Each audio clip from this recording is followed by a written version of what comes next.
The movement must continue. See, we let it go to sleep. This movement's got to be woke up again.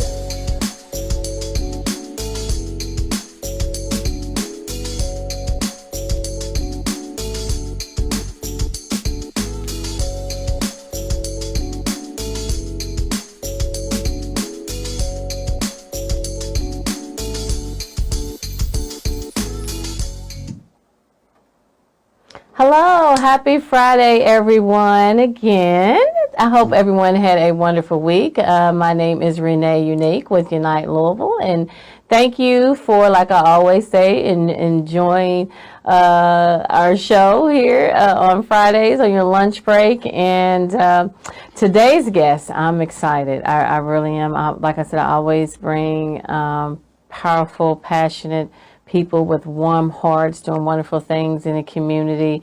And today's guest is Leora Jackson and Joseph Page with, let me make sure I get this right, okay? Umoja. Umoja, yes. Okay. You did it. All right. I was practicing, guys. And it means unity. This young man, he told me, he said it means unity. And it is so perfect because that's exactly what we stand for at Louisville Unite. And I know we have crossed paths so many times. Many times. Yes, doing ministry at the church, and she's doing amazing, wonderful things. I can't wait until they tell you exactly what they do and what their organization is about. So let everybody know exactly, who you are and why you're doing what you're doing, and tell us about your organization. Well, yes, my name is Leora Jackson. I'm part of the Umoja Soul Youth Louisville. It's a group of children that I mentor to and try to help with. I'm originally from Arkansas, and I moved up here, and I had a Umoja Soul group in Arkansas, and I wanted to keep it going because I love serving children. So I serve in the church, as you mentioned, and with the Sanction House Church.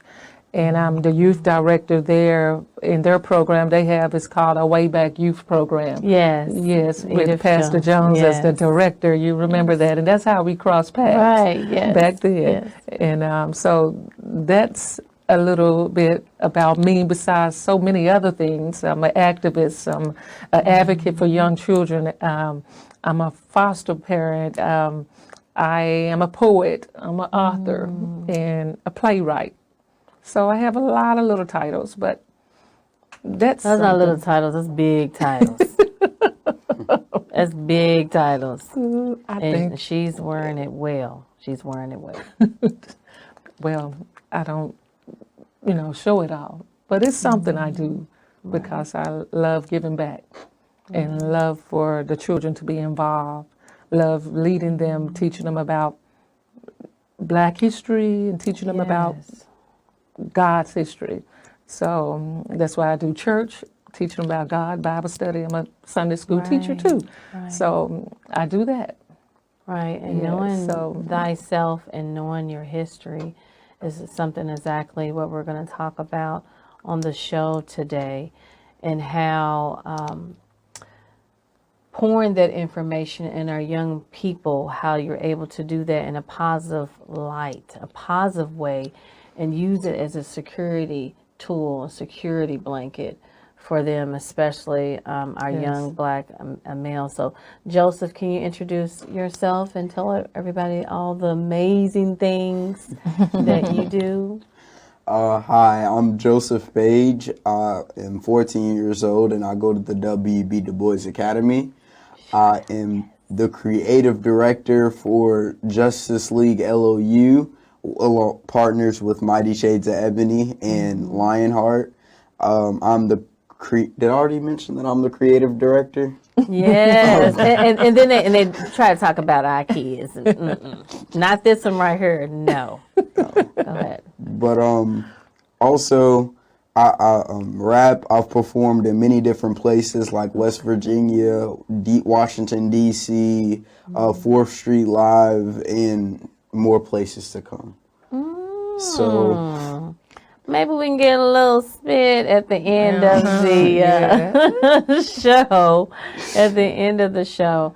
Okay, so we were So you mentioned that you're from Arkansas and you moved here in Louisville, Kentucky. What are the differences? What have you seen the differences as far as the living, the costs, the living as far as the young people, what are the needs? Are the needs the same or, is Well, it changed well, at it's all? more so where I think it's when you get them involved, they're interested. When you Right. promote it to them, they're go-getters. Regardless of where they are, Arkansas, Louisville. So basically, it's just getting the information to them. And I was involved with the Boys and Girls Club in Arkansas, and that was one of the things I Okay. volunteered for. Did a lot of writing workshops over there. Did the showcase over there, Superstar Showcase, and I have advertised at the Boys and Girls Club, and I also advertised to other community leaders through people that I knew, and they got their children involved. So we made it interesting, but there's not much of a difference. I advertise at the Boys and Girls Club here, and try to recruit children to be involved. And I always ask people that because, especially, not to cut you off, not to interrupt you or anything, but it was just a thought of mine. I always ask people that when they move from city to city, when they come, how is the living there? Is the neighborhoods different? Is the community different? And then you find out it's really not, and it's like, God, is it a the problem only we difference is facing? like the cost. Of course, when I first moved here in 2018, I mean, it was just a staggering difference in the cost of living, a little bit more expensive in some things. And they said Kentucky is the Commonwealth state.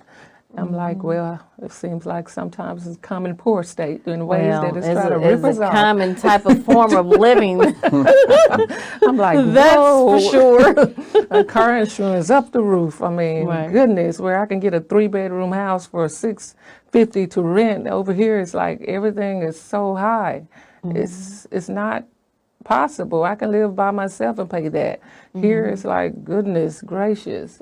It's just a little bit different in things, and it's tough as a single parent. So I just had to make some adjustments and all that. But otherwise, we make do. I mean, it just comes with the territory. And so that's why, And so that's why we, people like yourself start these organizations because we know how tough it is as, if you just can't afford to put your kids in programs or in athletics or other type of groups that they have out there that where it costs money. So I'll tell you what, we're getting ready to go on break here shortly, and then Joseph, we're gonna definitely, I want to talk to you, young man, because I'm so excited that they have agreed to be here. So we're going to break and come back. Hi, my name is Renee Unique with Unite Louisville on the Plug Network Online. Check me out every Friday at noon on your lunch break. Stay connected and stay plugged in.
All right, we're back. Thank you for tuning in on your lunch break. And if you were able to check us out here at the beginning of the show, I just wanted to look. Let me tell you something. When we're on live, because I'm on live, sometimes I get a little tongue twisted.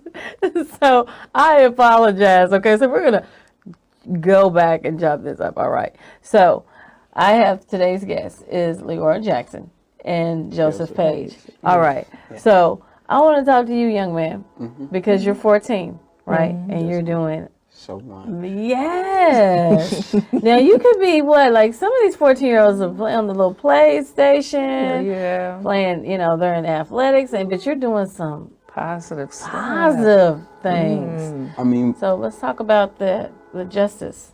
when I look at the world, it's like you can spend your time wasting or making it better.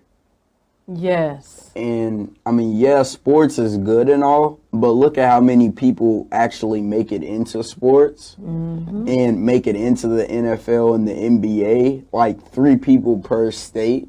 And we live in 50 states, and look at how many people takes up each state. It's like, wow, only 3 people per state make it big in sports.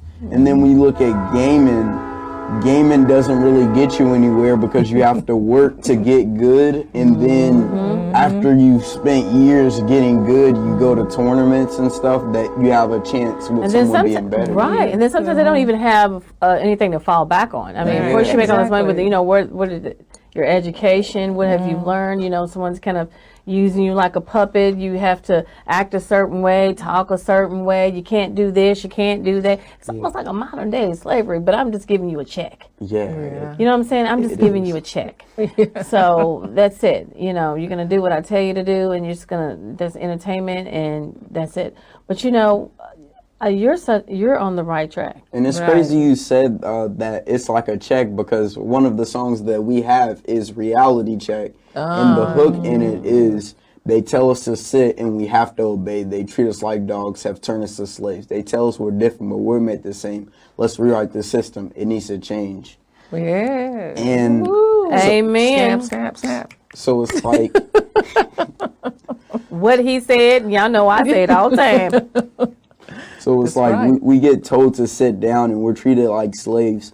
But again, going back to what I was saying with like doing other stuff, it's either you're going to spend your time being distracted or you're going to be awoke and make a change. Right. Yes. And yes. recently we had our tricked out trash cans for video last. You were in there. Shout out to Chris Rashid. Yeah. I was supposed to be there, but my son's birthday party was the same time. Yeah. I always say that if you believe in the universe and the good people, I'm telling you, you're so aligned. Yes. It'll come right back. And look, a prodigy from that. Chris! You come on the show, right? Okay. Shout out to Mr. Rashid. Yeah. Exactly. Awesome, man. A great mentor. And he's doing so much for these young kids. I just love it. Yes. I mean, I never knew of him, but now I do.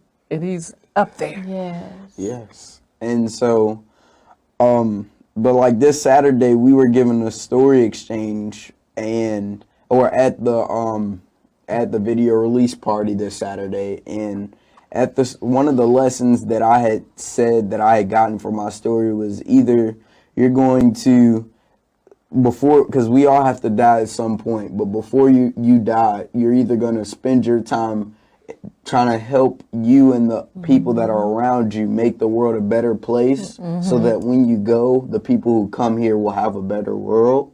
And he's just 14. 14. I'm telling you, the way that you speak, your philosophy, the way that you think. I'm telling you, I'm 45. There's some adults there's some adults, they just need to sit down.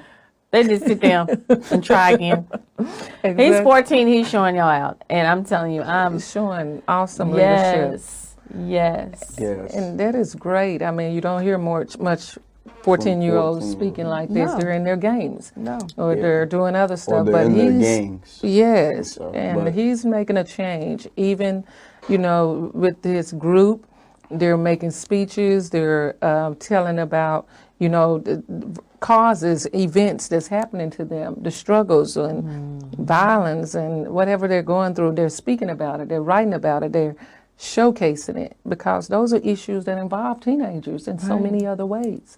And he's making that happen. And most voicing it. people, when they look at our issues, they try to rub it off. Like, I'm not saying that all adults do this, but most adults, when they look at kids' problems, they're like, "Oh, you're a kid. You're gonna face more stuff in life. It doesn't really matter."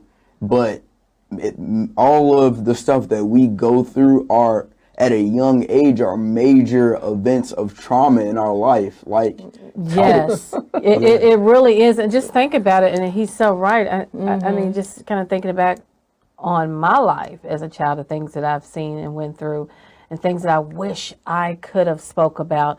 I could have, just now in my 40s, Yes. and just thinking about that, some of the actions, some of the way that I think, or maybe some of the things that I could have done better if someone reached out to me, if I had a mentor, if I had someone, and it is mental illness, and I think about a lot of times that's a lot what our youth are going through. It really is just kind of thinking about what they see, their environment, what they're living in and around. And when you have, I always say, positive people that are around you, I'm telling it really, really helps you throughout the day.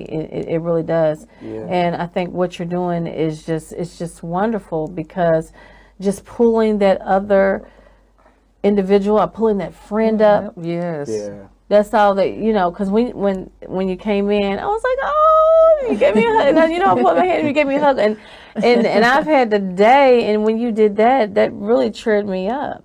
Yeah. So just having that encouragement, with somebody relatable. It's crazy you mentioned that, because one of the new songs I was working on myself about mental health was "You Never Know If the Pain Stuck on Somebody's Brain Got Them Feeling as Small as a O." Or if the pain that they ponder got them feeling bothered, they don't even have enough for toast. Stuck on their mind and their body, trauma has bonded like a venom symbiote, because it's connected to them. Yes.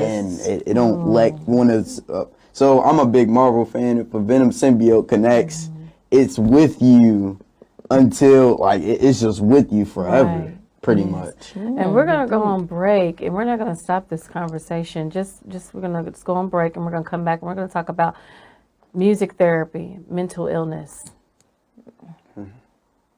Hi, my name is Renee Unique with Unite Louisville on the Plug Network Online. Check me out every Friday at noon on your lunch break. Stay connected and stay plugged in.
LOU. Oh, okay. Thanks. We were just talking on break, and I tell you what, Again, thank you for tuning in on your lunch break. And again, my name is Renee Unique on Unite Louisville. And I tell you what, so we were talking about, because this young man down here, he raps and he writes, but it's positive, and he's not talking about drugs or violence, and I'm gonna do this to you and do that to you. He's actually spitting some knowledge, feeding your brain, and he is actually educating at the same time, right? Yeah. So That's one of the things Mr. Rashid likes to call us is edutainers. Edutators. Edutainers, not taters. Okay. Edutainers. yes, like entertainers but edutators. I like that. I like it. Because while we entertain you, we also educate you. Yes. And so when I had walked in here, I had gave you a hug, right? And you had told me that had made your day better. And it was crazy that you mentioned that, because in the same song, the beginning goes, anger and depression can become a weapon. So sit down right now while I teach you a lesson. And not how to be hard like a thug, but the simple effect of a smile and a hug. Because a smile and having a smile on your face and giving someone a hug can brighten someone's day so much. Because it's like, if someone could be really going through it, and then they see you being positive, and it's like, oh, I want to be that happy. I love how energetic they are. I'm going to do everything I can to be just like them. Ooh, that is deep. And I just feel that. I mean, just the idea that they can come from a child, out of the mouth of a child, you know, those words are touching. And just to know that he has that energy and that feel and that passion to always hug and smile. He's always smiling. I'm like, which is lovely. I just love it. And it can be in such a way that it affects others around you with the smile and the hug.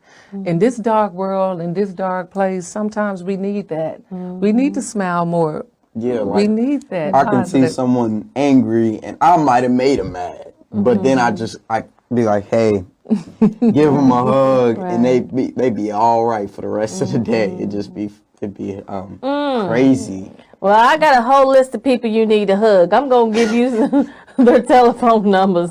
Maybe their attitude, do some attitude adjustment throughout the week. So, speaking of that, I'll tell you what. So, what are you guys working on? What are you doing? What are you currently doing? You have an event coming up. I know it's African American History Month, or you know, so you got some things going on, right? Well, that's why, Joseph, I recruited him to be part of my Black History Showcase, which is coming up this Sunday at Sanction House Church at 4:00. And what I do with the showcase, I market it out and send information to parents, and parents bring their children to practice. And sometimes they have like different roles that they partake in the play. So one of the play parts is Because of Them We Can.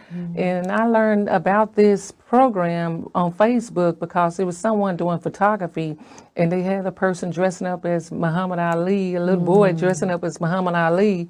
And there was a picture of Muhammad Ali, and he was like, because of Muhammad Ali, I can. So I was thinking to that, I'm like, I like that.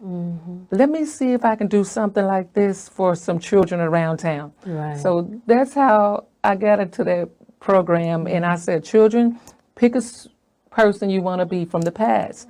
And I picked W.B. Du Bois and Trayvon Martin. Oh, yes. So he got two parts. So, and it's crazy she asked me to do that because I'm currently working on a play with Actors Theater Louisville with Keith McGill. Shout out to Mr. McGill. But and we're working on also a social justice play that we've been working on since January. And it's been really good to work with the big dogs. Yeah, so that's why, I asked him to be a part of it at the last minute. So hopefully, with the children, they're coming in.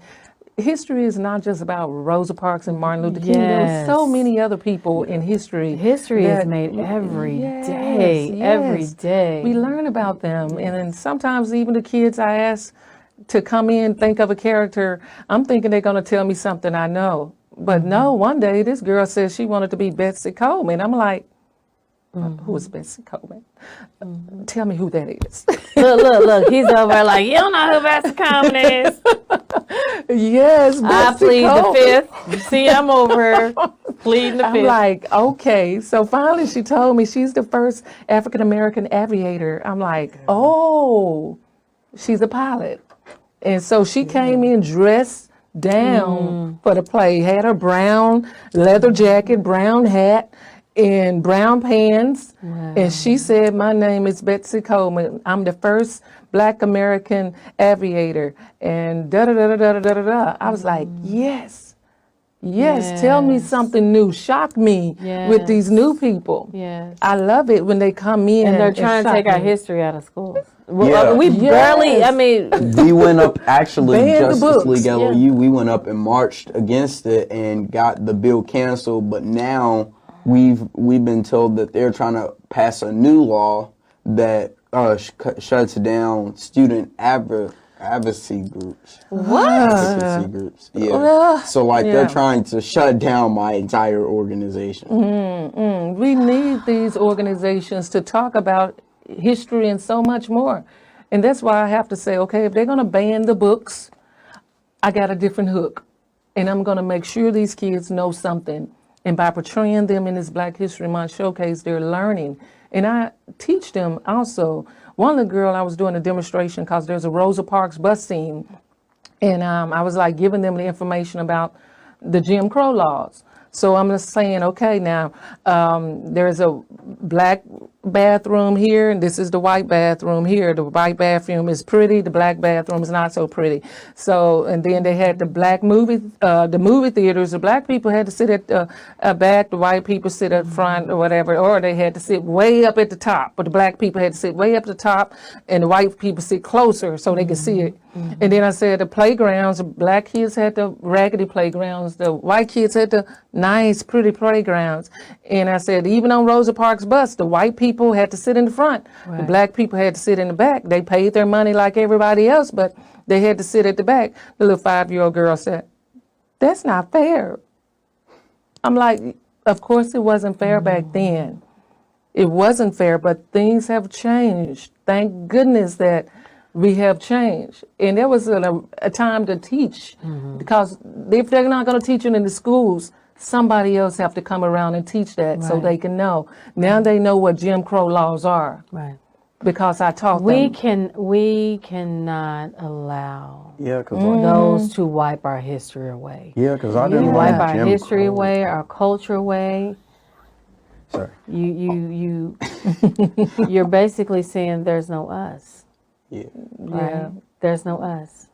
Yeah. I was going to say, I didn't learn Jim Crow till I was in like 5th grade. Right. And that was because we were reading a book that was going on during the time, and then they had to explain what this was during the time so that we could understand the book. But we never really dove into the black perspective. We was looking at the white main characters and stuff. Yes. While we were still, or in my school in Eisenhower Elementary. Yeah, because they're only going to teach Yeah. what their curriculum Yeah. is going to allow, what they're going to teach. You know what? We ran out of time. So I'll tell you what, let me tell you something real quick. Muhammad Ali is the greatest. Muhammad Ali came from Louisville, Kentucky. Never back down, young man. Yeah. Okay. Never back down. Okay. All right. Until next time, again, you have a blessed weekend, and I am you. Hi, my name is Renee Unique with Unite Louisville on the Plug Network Online. Check me out every Friday at noon on your lunch break. Stay connected and stay plugged in.